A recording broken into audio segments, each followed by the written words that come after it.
Baik, pada kesempatan kali ini kita akan mempraktekkan bagaimana penggunaan kabel cross di dalam jaringan komputer. Seperti yang kita ketahui, kabel cross digunakan untuk menghubungkan peralatan atau device yang sama. Kita akan mencoba untuk mensimulasikan penggunaan kabel cross ini di dalam aplikasi Cisco Packet Tracer. Di hadapan kita sudah tampil jendela dari software Cisco Packet Tracer.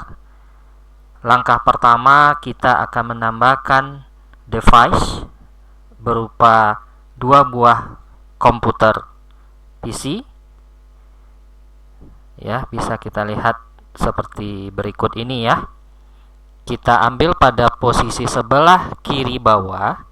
Di sini ya, pada bagian kiri bawah ini kita pilih, di situ ada tulisan. Jadi masing-masing kalau kita letakkan di ini adalah routers, switch, hub, kemudian wireless device, kemudian connectionnya bisa otomatis ya, otomatis. Kemudian ada multi user, kemudian custom, kemudian one emulation, dan ini adalah sebelah kiri bawah adalah end device. Kita klik ini, klik kiri ya, klik sekali klik. Nah, kita akan melihat pada bagian ini adalah sub device-nya, ada beberapa pilihan. Pada kesempatan ini kita akan menambahkan dua buah peralatan, yaitu komputer ya, PC ini. Nah, silakan diklik di PC ini, klik sekali. Kemudian arahkan kursor kita di tengah-tengah pada bagian drawing ini. Ya, kita. Nah, di sini kita bisa lihat ada bertambah satu buah PC. Oke, sedang proses.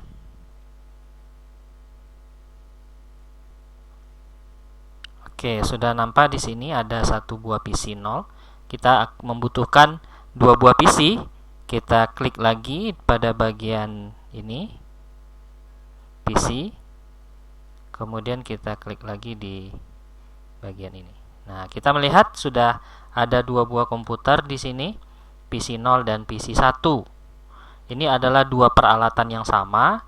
Secara teoritis, apabila ada dua peralatan yang sama yang akan kita hubungkan, komputer dengan komputer, kita menggunakan kabel jenis cross.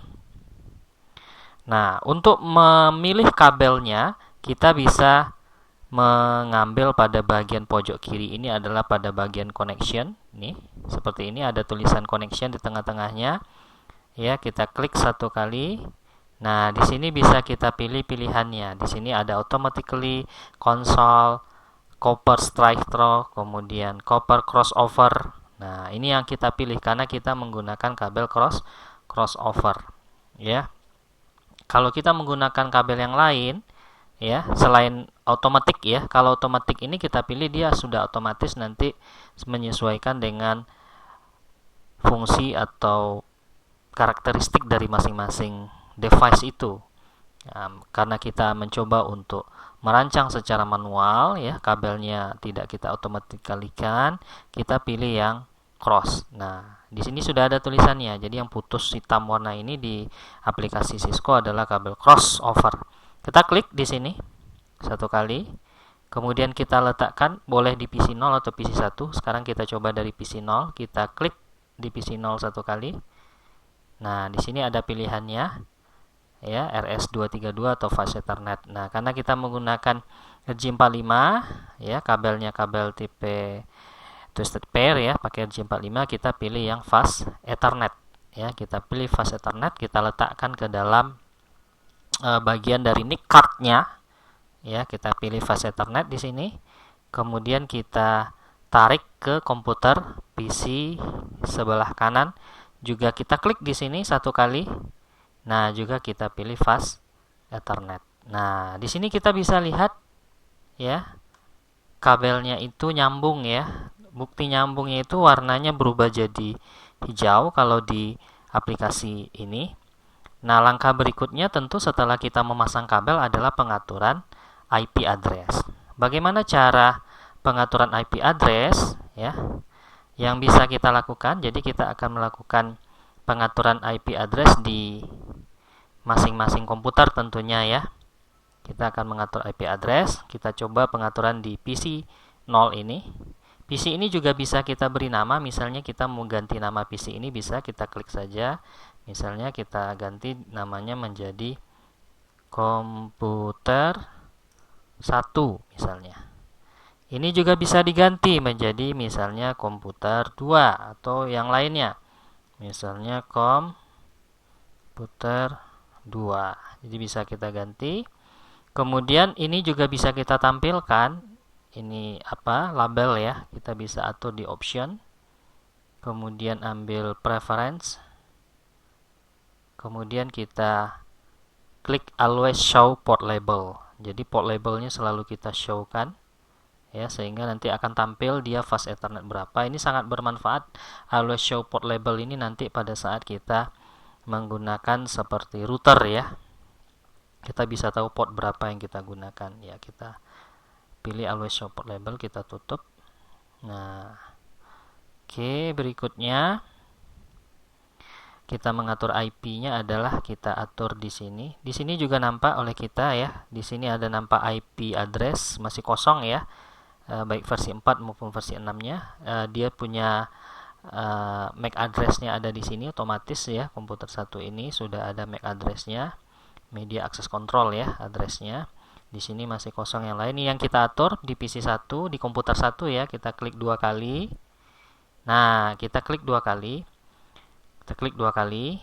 Kemudian kita memilih pengaturan IP address, itu bisa diatur di bagian desktop ya. Jadi kita pilih desktop. Setelah kita pilih desktop, kita pilih di sini, ini banyak fungsi bisa kita lakukan ya. Nah, karena kita akan mengatur IP address, kita memilih IP configuration, Internet Protocol Configuration di sini. Tentu pengaturan IP di software ini akan berbeda kalau kita mengatur IP asli ya. Komputer asli tentu tidak seperti ini. Tapi karena kita menggunakan software, tentu kita mengatur berdasarkan apa tools yang ada di software ini. Oke. IP configuration kita pilih. Nah, di sini ada dua pilihan.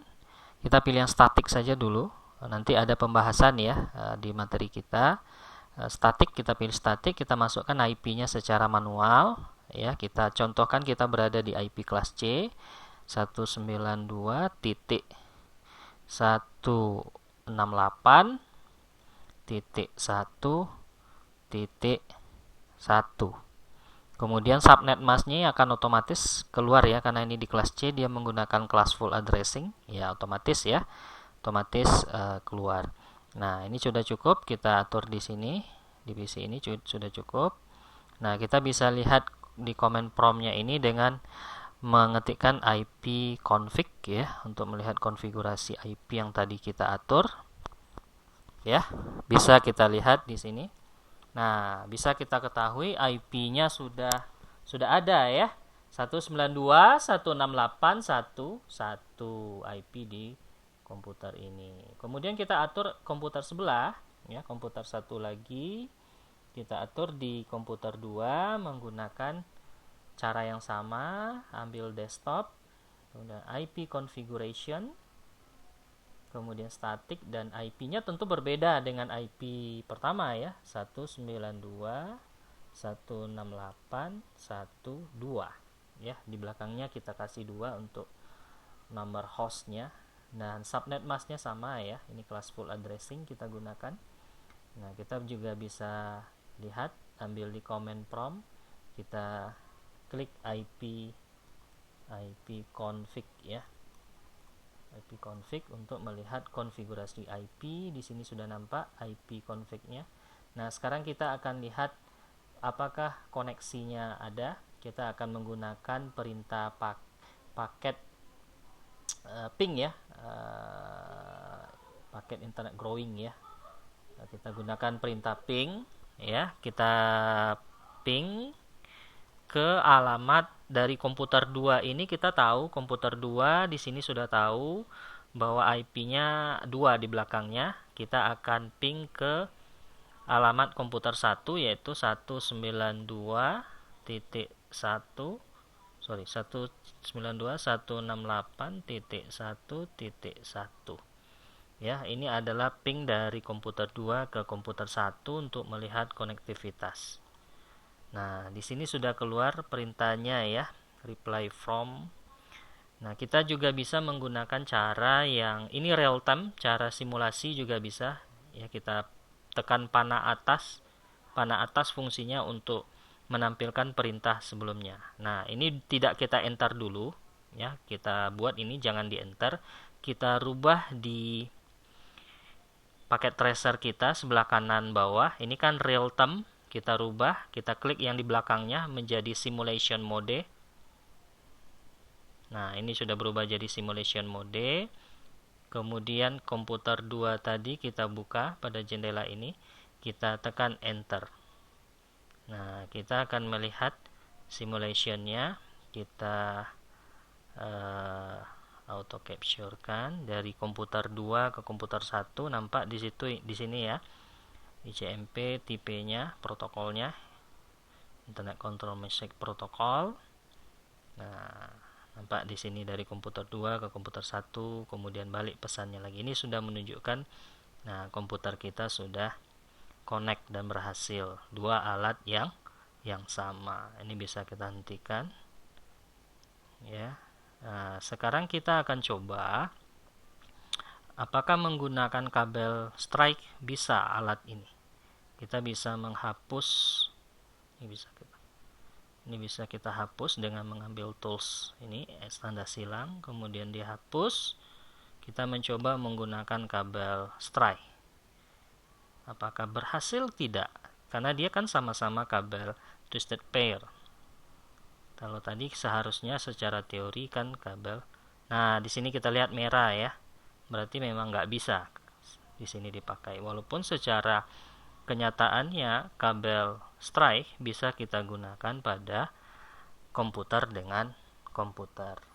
Baik, demikian materi kita mengenai penggunaan kabel crossover pada peralatan yang sama di dalam jaringan komputer.